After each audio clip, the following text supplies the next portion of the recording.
ہوں کہ حضرت عثمان جو بنو امیہ کے خاندان کے فرد تھے، ان کا رسول اللہ صلی اللہ علیہ وسلم کے خاندان سے کس قدر گہرے رشتے تھے۔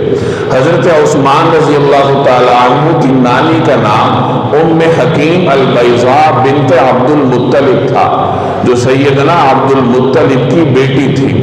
تو گویا کہ حضرت عثمان کی نانی نبی کریم صلی اللہ علیہ وسلم کی پھوپھی تھی، اور مورخین کہتے ہیں کہ حضرت عثمان کی نانی رسول اللہ صلی اللہ علیہ وسلم کے والد ماجد حضرت عبداللہ کی جڑواں بہن تھی۔ گویا کہ رسول اللہ صلی اللہ علیہ وسلم کی سگی پھوپھی جان تھی حضرت عثمان رضی اللہ تعالی عنہ کی نانی۔ یہ ان کا پہلا رشتہ ہے حضور صلی اللہ علیہ وسلم کے گھرانے کے ساتھ۔ دوسرے نمبر پر حضرت عثمان رضی اللہ تعالی عنہ کے عقد میں نبی کریم صلی اللہ علیہ وسلم کی دو صاحبزادیاں یکے بعد دیگریں آئیں۔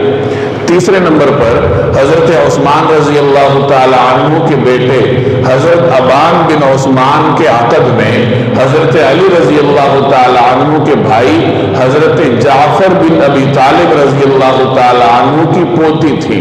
تو حضرت جعفر بن ابی طالب کی پوتی حضرت عثمان رضی اللہ تعالی عنہ کی بہو تھی۔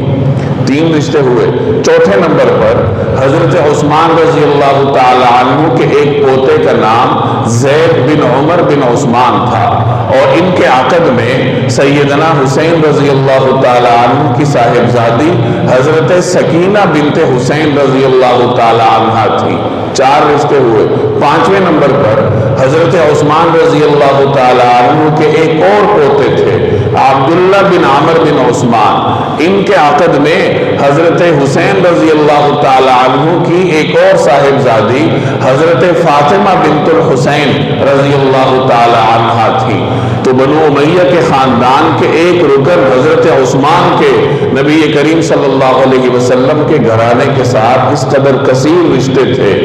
آپ اگر تاریخ پڑھنے بیٹھیں گے تو آپ کو ان دونوں خاندانوں کے درمیان بے شمار رشتے ملیں گے۔ تو بہرحال حضرت عثمان کا رسول اللہ صلی اللہ علیہ وسلم کے گھرانے کے ساتھ ایک مضبوط تعلق تھا۔